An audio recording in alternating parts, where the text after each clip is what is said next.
യേശുവിൽ ഏറ്റവും അനുഗ്രഹീതരായ പ്രിയപ്പെട്ടവരെ, നിങ്ങളെല്ലാവരെയും ഓർത്ത് പ്രാർത്ഥിക്കുന്ന നിങ്ങൾക്ക്, വചനം കേട്ടുകൊണ്ടിരിക്കുന്ന നിങ്ങൾക്ക് ഒരനുഗ്രഹവും നിങ്ങളിൽ, നിങ്ങളുടെ കുടുംബത്തിൽ കുറഞ്ഞു പോകാൻ ഇടയാകരുതേ എന്ന് പ്രാർത്ഥിക്കുവാണ്. ഒത്തിരി പ്രതീക്ഷയോടെ നമുക്കായിരിക്കാം. പ്രാർത്ഥനയുടെ ഓരോ ദിവസങ്ങളും ഓരോ അനുഗ്രഹമാണ്. പ്രാർത്ഥനയോടെയുള്ള ഓരോ തുടക്കവും ഒരനുഗ്രഹമാണ്. നാം ദൈവത്തെ അവിശ്വസിക്കുമ്പോൾ, വചനത്തെ അവിശ്വസിക്കുമ്പോൾ, സത്യത്തിൽ ദൈവത്തിൻ്റെ മനസ്സിനെ അത് വേദനിപ്പിക്കുന്നുണ്ട്.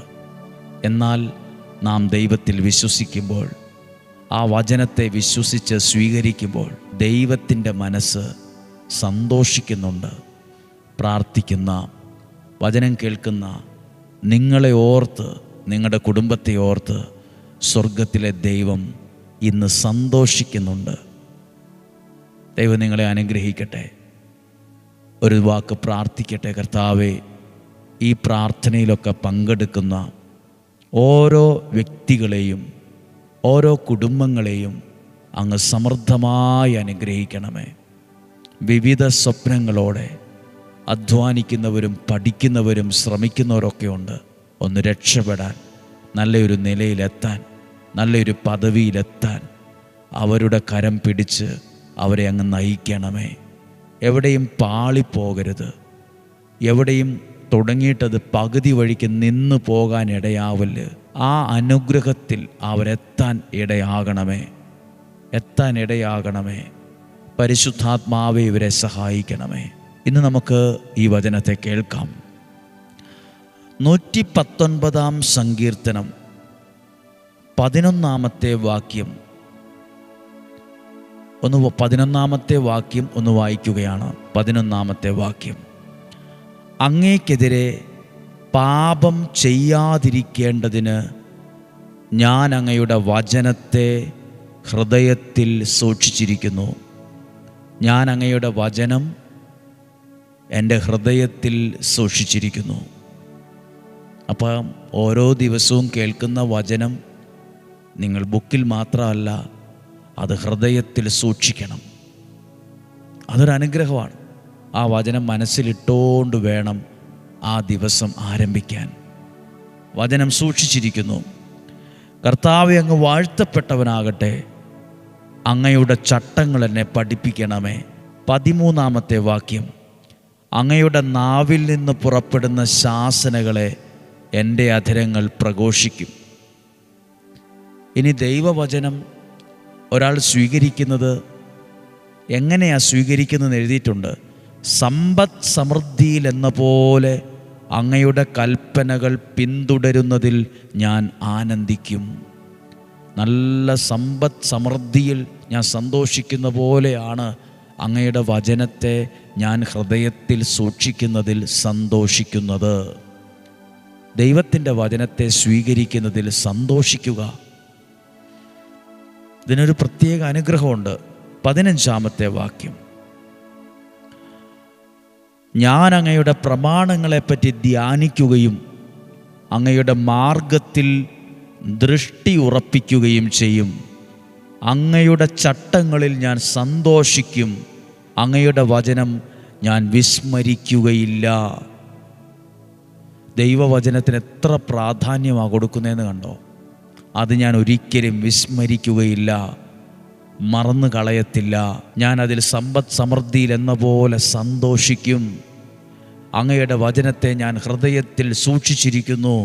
ദൈവവചനത്തെ ഇങ്ങനെയൊക്കെ സ്വീകരിക്കുന്നതിൽ സന്തോഷിക്കാൻ തുടങ്ങിയപ്പം, ആ വചനത്തിന് ഒരു വിലയും ഒരു സ്ഥാനവും ഒക്കെ കൊടുത്തപ്പോൾ ദൈവം ആ വ്യക്തിക്ക് എങ്ങനെയായി മാറിയെന്ന് 121 സങ്കീർത്തനത്തിൻ്റെ ഹെഡിങ് അങ്ങനെയാണ്: കർത്താവിൻ്റെ കാവൽക്കാരൻ. ദൈവവചനത്തിന് വില കൊടുക്കുമ്പോൾ ദൈവം എനിക്ക് കാവലായി മാറും. ദൈവം എനിക്കൊരു സംരക്ഷണമായിട്ട് മാറും. ഇപ്പോൾ ഇവിടെ എഴുതിയിട്ടുണ്ട്, ഞാൻ സമ്പദ് സമൃദ്ധിയിൽ എന്ന പോലെ അങ്ങയുടെ വചനം കേൾക്കുന്നതിൽ ആനന്ദിക്കുന്നു. അങ്ങയുടെ വചനത്തെ ഞാൻ സ്നേഹിക്കുന്നു. അങ്ങയുടെ വചനത്തെ ധ്യാനിക്കുന്നു, അത് ഞാൻ വിസ്മരിക്കുകയില്ല, ഞാനത് ധ്യാനിക്കാൻ അതിരാവിലെ എഴുന്നേൽക്കുന്നു. എല്ലാം എഴുതിയിട്ടുണ്ട്, എല്ലാം എഴുതിയിട്ടുണ്ട്.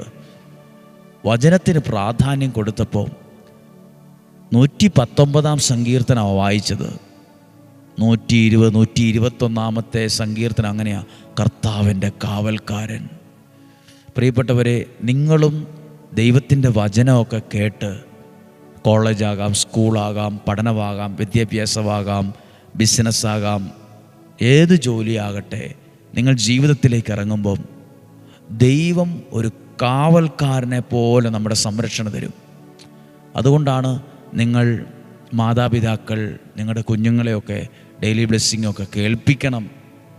അതൊക്കെ സൗകര്യം പോലെ ഒരു 5-10 മിനിറ്റ് പ്രാർത്ഥനയിൽ കേൾപ്പിക്കണം. അവരത് കേൾക്കട്ടെ. ആ വചനത്തിൽ അവരിറങ്ങുമ്പം ഒരിക്കലും അവർ നഷ്ടപ്പെട്ടു പോകില്ല, ചീത്ത കൂട്ടുകെട്ടിൽ പെടുകയില്ല, വേണ്ടാത്ത ഒരു തരത്തിലൊന്നും ഒരു കുഴിയിലും ചാടിയേല. നിങ്ങളുടെ കുഞ്ഞുങ്ങൾ സ്കൂളിലൊരു പരാതി എല്ലാവർക്കും ഒരു ദുഃഖമായിട്ട് മാറത്തില്ല. നിങ്ങളുടെ കുഞ്ഞുങ്ങളെക്കുറിച്ചുള്ള പരാതികൾ ഉയരത്തില്ല. ചില മാതാപിതാക്കൾ പറയില്ലേ, സ്കൂളിൽ നിന്ന് വിളിച്ച് പരാതി പറഞ്ഞു, ഇവിടുന്ന് മാറ്റണം, വേറെ സ്കൂളിൽ കൊണ്ടുപോയി ചേർത്തോ, TC മേടിച്ചുകൊണ്ട് പൊക്കോ. ഭയങ്കര ബുദ്ധിമുട്ട് അനുഭവിക്കുന്നവരുണ്ട്. നിങ്ങളുടെ കുഞ്ഞുങ്ങളെ ദൈവം അവർക്ക് സംരക്ഷണമായിട്ട് മാറും. അതെഴുതിയിട്ടുള്ളത്, കർത്താവിൻ്റെ കാവൽക്കാരൻ. ദൈവം തന്നെ എനിക്ക് സഹായമായിട്ട് മാറും. വചനത്തിന് വില കൊടുക്കുമ്പോൾ ദൈവം എനിക്ക് സഹായമായിട്ട് മാറും, എൻ്റെ കുടുംബത്തിൻ്റെ സംരക്ഷണമായിട്ട് മാറും. ഒരു രോഗമോ അപകട ദുർമരണമോ ഒന്നും വരാതെ ദൈവം ഉള്ളം കയ്യിലെന്ന പോലെ കാക്കും. പ്രത്യേകം പ്രാർത്ഥിക്കുമ്പോൾ, ഈ വചനം കേൾക്കുമ്പോൾ നിങ്ങൾ പ്രാർത്ഥിച്ച് ഓരോ ദിവസവും പ്രാർത്ഥിക്കണം. കർത്താവേ, ഇന്ന് ഞങ്ങളുടെ വീട്ടിൽ ആവശ്യമില്ലാത്ത വഴക്കുകളൊന്നും ഉണ്ടാകല്ലേ, ഞങ്ങളുടെ വീട്ടിൽ നല്ലൊരു സന്തോഷം ഉണ്ടാകണമേ, ഞങ്ങളുടെ വീട്ടിലെ ഓരോരുത്തരും തമ്മിൽ നല്ല സമാധാനത്തിലാകണമേ. വഴക്കും ബഹളവും ചീത്തയും തെറിവിളികളും നിലവിളികളൊന്നും ഞങ്ങളുടെ വീട്ടിൽ നിന്ന് ഇന്നുണ്ടാകല്ലേ. വീടിനെ പ്രത്യേകമായി അനുഗ്രഹിക്കണമേ. പറഞ്ഞ് പ്രാർത്ഥിക്കണം. പ്രാർത്ഥിക്കാൻ പോവുക. വചനം മറക്കരുത്. ഉപവാസ പ്രാർത്ഥനയിൽ കേട്ടു, സ്കൂൾ തുറക്കുന്നതിന് മുമ്പ് കുട്ടികൾക്ക് വേണ്ടി പ്രാർത്ഥിക്കുവാണ്. ഇന്നുവരെ ഡെയിലി ബ്ലെസ്സിങ് നിയോഗ പ്രാർത്ഥനയിൽ പങ്കെടുത്തവർ, ഇവിടെ വന്ന് പ്രാർത്ഥിച്ചവർ, ആർക്കെങ്കിലും വേണ്ടി പ്രാർത്ഥിക്കാൻ വിട്ടുപോയിട്ടുണ്ടെങ്കിൽ അവരെല്ലാം ഓർക്കുക. ഇന്നുവരെ പ്രാർത്ഥിച്ചവർ, ഈ ശുശ്രൂഷ ഷെയർ ചെയ്തവർ, സ്റ്റാറ്റസ് ഇട്ടവരൊക്കെ ഉണ്ട്. ആരും പറഞ്ഞിട്ടൊന്നുമല്ല, സ്വമനസാ സന്തോഷത്തോടെ ചെയ്തതാണ്. ഇതെല്ലാം ദൈവ ശുശ്രൂഷയായിട്ട് മാറുന്നുണ്ട്. ദൈവവചനം അനേകരുടെ ഇടയിൽ എത്താൻ അത് കാരണമാകുന്നുണ്ട്. എല്ലാവർക്കും വേണ്ടി പ്രാർത്ഥിക്കുവാണ്. നല്ലത് വരട്ടെ, അനുഗ്രഹമായിട്ട് വരട്ടെ, ഇരിക്കുക. ദൈവം നിങ്ങളെ അനുഗ്രഹിക്കട്ടെ. പ്രാർത്ഥിക്കാം. മനസ്സിലെല്ലാവരും പ്രാർത്ഥിച്ച് വചനം കേട്ട് അതിന് വില കൊടുത്തപ്പം അപ്പുറത്ത് കാണുക. 119 സങ്കീർത്തനം വായിച്ചു. 21 സങ്കീർത്തനം എഴുതിയിരിക്കുക, കർത്താവിൻ്റെ കാവൽക്കാരൻ. വചനത്തിന് വില കൊടുക്കുന്നവനെ ദൈവം കാവൽക്കാരനായി അവനെ സംരക്ഷിക്കും. നിങ്ങൾ ഏതു രാജ്യത്തായിരുന്നാലും എവിടെയായിരുന്നാലും ഈ വചനമാണോ നിങ്ങൾ സ്വീകരിച്ചത്, ഹൃദയത്തിലുള്ളത്, ഒരു ദോഷവും നിങ്ങൾക്ക് വരികയില്ല, ഒരു തിന്മയും വരികയില്ല. ദൈവം തന്നെയാണ്. ദൈവം ദൈവദൂതന്മാരെ വിട്ട് സംരക്ഷണം തരുമെന്നല്ല, കർത്താവിൻ്റെ കാവൽക്കാരനായി മാറും. പ്രാർത്ഥിച്ചേ. കർത്താവായ യേശുവേ, ഇന്നുവരെയും ഡെയിലി ബ്ലെസ്സിങ്ങിലും നിയോഗ പ്രാർത്ഥനയിലും പങ്കെടുത്തവർ, ഈ ആലയത്തിൽ വന്നവർ, നിയോഗം എഴുതി സമർപ്പിച്ചവർ, നിയോഗ കൊന്ത ചൊല്ലി പ്രാർത്ഥിച്ചവർ, നിയോഗ തിരി കത്തിച്ച് പ്രാർത്ഥിച്ചവർ എല്ലാവരെയും ഓർക്കുന്നു. ഇവിടെ വന്ന് പ്രാർത്ഥിച്ചവരെ, അവരെയെല്ലാം ഓർത്ത് പ്രാർത്ഥിക്കുന്നു.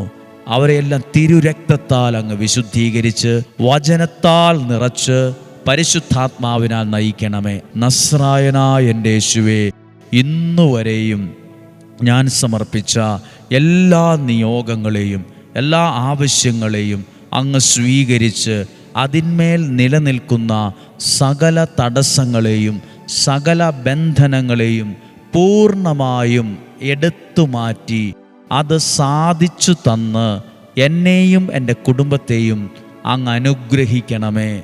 ആമേൻ, ആമേൻ. നിങ്ങൾക്കെല്ലാവർക്കും വേണ്ടി പ്രാർത്ഥിച്ചു. നമ്മുടെ കർത്താവ് ഈശോ മിശിഹായുടെ കൃപയും പിതാവായ ദൈവത്തിൻ്റെ സ്നേഹവും പരിശുദ്ധാത്മാവിൻ്റെ സഹവാസവും നമ്മെല്ലാവരോടും കൂടെ ഉണ്ടായിരിക്കട്ടെ. ഇന്നും ജീവിക്കുന്ന ദൈവത്തിൻ്റെ സംരക്ഷണം ഉണ്ടാകട്ടെ. ദീർഘായുസ്സും ആരോഗ്യവും സന്തോഷവും സമാധാനവും ഐശ്വര്യവും ഉണ്ടാകട്ടെ. ഒന്നിനൊരു കുറവില്ലാത്ത വിധത്തിൽ ദൈവം നിങ്ങളെ കൈവെള്ളയിലെന്ന പോലെ നയിക്കട്ടെ, പരിപാലിക്കട്ടെ. ഇന്നും ജീവിക്കുന്ന യേശുവിൻ നാമത്തിൽ നിങ്ങളെ അനുഗ്രഹിച്ച് പ്രാർത്ഥിക്കുന്നു, ഇപ്പോഴും എപ്പോഴും എന്നേക്കും. ആമേൻ. നല്ലൊരു ദിവസം ആശംസിക്കുന്നു.